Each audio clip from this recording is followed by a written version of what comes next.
राज्यातील 246 नगर परिषदा आणि 42 नगरपंचायतींची मतमोजणी आता 10 वाजता सुरू होते। निकालाचं काउंटडाऊन सुरू झाले, उत्सुकता शिगेला लागलेली आहे।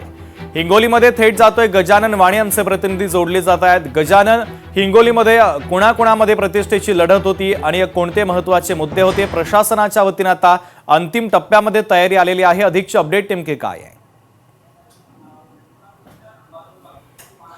नक्की शुभम, बघितलं असेल की आज मतमोजणीची 10 वाजता सुरुवात होणार आहे। मी सध्या हिंगोलीच्या या ठिकाणी मतदान मोजणी केंद्रावरती आहे। या ठिकाणी प्रशासनाच्या वतीने जय्यत अशी तयारी करण्यात आलेली आहे आणि हिंगोलीमध्ये आपण जर बघितलं तर एकूण 15 टेबलवरती या ठिकाणी मतमोजणी होणार आहे आणि एकूण 6 फेऱ्यांमध्ये ही मतमोजणी होणार आहे। तरी प्रशासन सज्ज झालेलं आहे। संपूर्ण या ठिकाणी असे टेबल लावण्यात आलेले आहेत आणि याच टेबलवरती आता जे आहे ते 10 वाजता मतमोजणीला सुरुवात होणार आहे। सगळ्यात आपण बघितलं असेल की हिंगोलीमध्ये शिवसेना आमदार संतोष बांगर यांच्या भाऊजाई जे आहे ते रेखा बांगर या निवडणुकीमध्ये आहेत, त्यामुळे शिवसेना आमदार संतोष बांगर यांची या ठिकाणी प्रतिष्ठा पणाला लागलेली आहे। त्याचबरोबर भाजपचे जे आहे ते माजी नगराध्यक्ष बाबुराव बांगर यांच्या पत्नी अनिता बांगर जे आहेत या गजानन, महत्त्वाचे अपडेट या बातमीच्या संदर्भातले तुम्ही पोहोचवलेले आहेत, तुर्तास धन्यवाद।